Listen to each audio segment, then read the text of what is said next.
Hello everyone, and welcome to another video by higherpowers.net. My name is Joshua Brown, and today we are talking about how to build a cover letter with no experience. So to do that, we need to talk about how to build a cover letter in general, no matter how much experience you actually have. So there are two parts that we really want to discuss when building the cover letter. The first part is the format. So this is how you actually are going to structure the content that we're going to talk about a little bit later. So as we're going through this video, we're going to be looking at a sample cover letter that I've built in Google Docs. So to check out what kind of format we're going to be using, let's go ahead and take a look and see that sample. All right, so here is our example cover letter. And really quick, I'm going to run through the points here. Now this format here, starting with the date, you're going to use this entire format, say if you are replying to a job application through the mail, right? You're going to be sending this in a letter format rather than say email. You're going to include the date, so the date that you're actually sending it up top here. The name, title, company, address, the full address of the company that you are going to be applying to. So this name is going to be specific if you have that information. Oftentimes you can look through Google search or a search on LinkedIn to see if you recognize somebody from the human resources department or a name that was on the job listing. If not, if you can't find that information, it's okay to leave that off. Just have the title, hiring manager or the human resources department. That way the application goes to the right process, to the right person, and then also using that same information here. So you don't have to be specific. You can say to whom it may concern, to the hiring manager, to human resources, but try to be consistent for what the listing talks about if it uses language like that, if it says who it's being sent to. Okay, so then following that information here, we have the body of the cover letter. Okay, so we're going to have an introductory paragraph. Now, when we're talking about paragraphs, they can vary in size between having a one-sentence paragraph and maybe 3 to 4 sentences. But overall, you can see the size here. We don't want it to go over, say, 3/4 of a page, even half a page. Okay, we want to try and say everything that we want to say in as little words as possible. All right, so we have generally about 3 to 4 paragraphs. We have our closing paragraph following the main body paragraph, which follows the introductory paragraph up top here. Okay, and again, if we're sending this over snail mail, we can put our name typed here. Okay, and then we're going to also sign it as well. So we would delete this, leave a space for hand signature in pen. All right. Now, if I was going to be sending this cover letter, say through an online job application or through email, then what I'm going to do is I'm just going to use maybe this section here. Okay, and I'm going to switch out these bottom sections and just have my type signature. Okay, so that's all that's necessary for the format. So we'll go ahead and get started working on the actual content.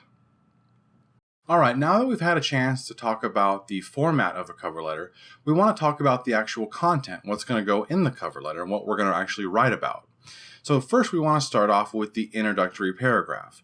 This is where you're going to introduce yourself. Obviously, you're going to put your name. It's also a good idea to put the job name, and then if there's a job number that's specific to that job listing, that's always a good idea. If you have a specific connection to this employer, let's say that you're being referred to by a friend or family member, this is the perfect opportunity to put that down. Okay. Now, if none of that applies to you, it's also a good idea to put where you found the job listing. All right. This can help the HR department or the hiring manager figure out what the best ways of recruitment are for them. So again, very quick, very to the point. Let's go ahead and check back into that sample and see what that actually looks like. All right, so here we're taking a look at the introductory paragraph.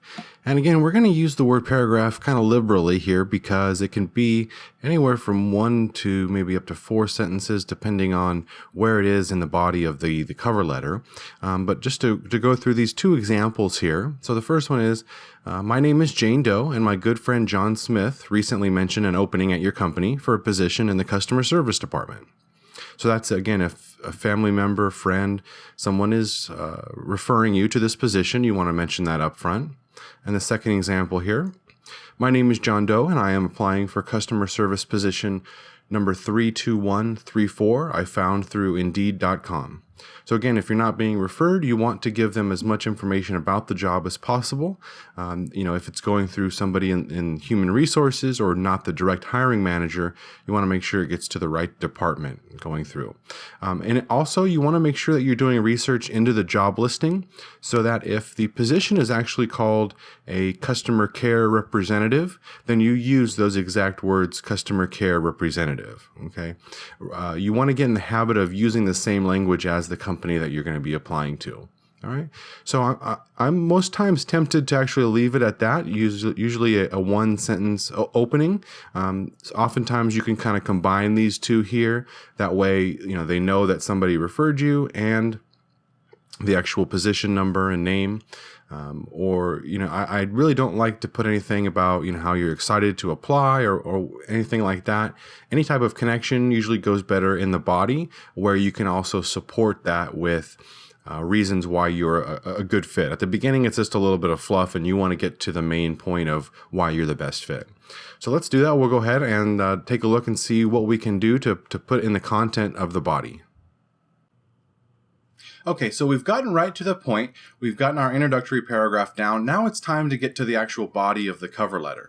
So this can be 2 to 3 paragraphs, probably no more. And again, when I say paragraph, this can be 2 or 3 sentences, probably at most. You don't want to go much more than half a page overall in your cover letter. Now, the body of the paragraph, this is where we're going to get into the parts where if you don't have experience, you feel a little bit intimidated, you're not sure exactly what to put. Well, the first thing that you have to start thinking about is that you don't always have to have actual job experience. And what I mean by that is paid employment. So you need to start thinking about the things that have happened in your past that you can still use as relatable experience. So for most people, this goes back to if they have college experience. Even if you don't have that, you have high school experience, you can use that as well. Again, even if it was something like mowing lawns over the summer or babysitting the neighborhood kids, anything that can go along possibly with a reference is going to be important, but you want to really emphasize that you have some type of responsibility, that you've gone through a situation and you've overcome it. You've met an objective, you've met a goal, and we all have situations in our life where we can talk about overcoming some sort of obstacle, persevering, still having the courage after going through a tough challenge, whatever that case may be for you personally. And again, you have to decide this on your own because you don't want to get too personal, but you still have to have something down, because having those types of situations, even though that they may not be professional, they may be more personal. I always find that it's better than writing, I know I don't have experience, but I'm going to work hard. It's almost like begging. So you don't really, want to see that. You'd rather see somebody try and explain themselves, show their skills, even if it's not, apples to apples comparison of what they can do. So again, let's go back to that sample resume, the sample cover letter, and we'll take a look and see what exactly that could look like. Okay, so here we have a couple examples of some body paragraphs. So I'll go ahead and read through them and then we'll talk about it a little bit. All right, so the first one, I am a highly organized individual with a history of reliability. In my high school's student store, I was responsible for maintaining accurate stock records on a variety of items. Number 2, I have a background working with others in a fast-paced environment, as my family and I volunteered once a month at our local soup kitchen. I was responsible for running all dishes from the kitchen to the cafeteria and back. Number 3, it's important to me to work for a company that also cares about giving back to the community. I have also participated in a charity named City Project / local school project and volunteered with their organization in some capacity. Okay, so here we see a few different examples of the body paragraph. So before you've even started on your body paragraphs of your cover letter, you want to make sure that you've done enough research on the job listing. Okay, most entry-level positions that you're going to be applying to are going to be filled with a lot of transferable skills. These are basically going to be skills that talk about a person's maybe organization abilities, their commitment to working hard, their work ethic, right? a lot of things to do with the quality of the person, their character attributes, rather than their technical skills, because again, it's an entry-level position, and you don't have that experience. So they're looking for things that are still going to be useful in the job. These are the skills that you have to really latch onto and back up with actual details. So again, in this first paragraph, I'll read it again. I am a highly organized individual with a history of reliability. Okay, so maybe in the actual job listing, they've mentioned how there's a lot of turnover at their company, or they mention something about needing your own transportation to work, right? Usually if a company puts that, it means that they've had an issue with it, or it can be a problem. So again, you want to address those concerns when you can, right? Because you may not meet all those other technical skills, so the skills that you can meet. And in the second half of that paragraph, in my high school student store, I was responsible for maintaining accurate stock records on a variety of items. Okay, so now you have backed up that initial statement of being organized and being reliable. Okay, so just how you would once you get the skills later on in your professional career, you have to back it up, right? So again, that's what you're going to be doing. Now you may not have student store experience, but you can go through your past school experience, past experience, even in high school. Volunteering is also a good opportunity. Okay, anything where you can draw that comparison. All right. Now, in this last paragraph, we talk about community service, working alongside other organizations of that type, where they're charities and volunteer opportunities in the community.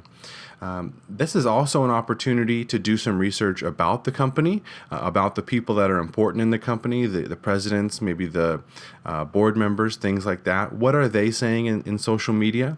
Okay. Also on the website of the company that you are applying to, you want to look for, how are they active in the community? Are they active in the community? What are their goals? Do they have, a 5-year plan, a 10-year plan? Okay, these are all areas where you can create a connection in the cover letter to see that, the person who's going to be looking ultimately at your cover letter, make that connection with them and stand out, right? They're not just talking about, how I love to work for this company. Okay, you have to have an actual reason why you applied to their company rather than another company in their same industry.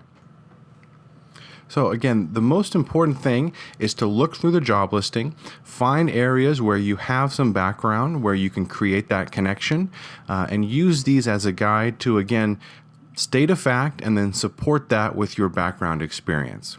All right, so we'll move on next to the ending of the cover letter. All right, so you've wrapped up the body of your cover letter. Now it's time for your official close. You want to do a couple of things here. The first thing is let them know your interview availability. So this is pretty much going to be anytime, anywhere, over the phone, in person. They name it, you'll be there. Okay, it has to be that broad. Obviously, you want the job, you want to get in, let them know you're available when they're ready for you. Okay. The second thing is to leave, again, more official contact information. So this can be an email address, but also needs to include your phone number. No matter what else you include, needs to have the phone number. Again, also you want to thank them for the opportunity. Thank them for their time. They've gone through the process with a lot of different cover letters, reading the resumes. You want to give them that shout out, that thanks. Okay. So again, let's take a look back at the sample and see what that looks like. All right, so now we're wrapping up the cover letter, and quickly I'll read through our closing paragraph here. Thank you for the opportunity to apply for the position. I am available anytime for an interview and can be reached at 555, give them your phone number. I will follow up next Friday to confirm you've received my application. Okay, so again, you want to thank them, provide your telephone number. Also, if your email address is a great way to get a hold of you, put that in there as well. But again, I always recommend to have the phone. And then if you are so bold, what you can do is you can actually say when you're going to follow up. Now, this is important. You want to make sure that it's okay to follow up. You want to make sure you've read through the job listing. If it says no phone calls, please, respect that. Make sure that you're doing and following the process as they've laid out perfectly. Now, if they don't say anything, I always recommend that you at least give it about a week or so. Then you can follow up. Again, use Google search, use LinkedIn as a way to find contact numbers. Always be polite, work on your telephone voice. Write down the names of secretaries and administrative personnel that you're talking to, and then when you follow back up again, you can say their name. Oh, hey, remember me? All right. Use your customer service abilities if you have them. If not, this is a perfect way to practice. All right, so I want to thank everyone for joining us today. The cover letter that you saw here in the video today is available for download in the comments. Check that out. If you haven't already, please subscribe. We have more videos coming out every single day. We hope you enjoyed it. Have a great rest of your day.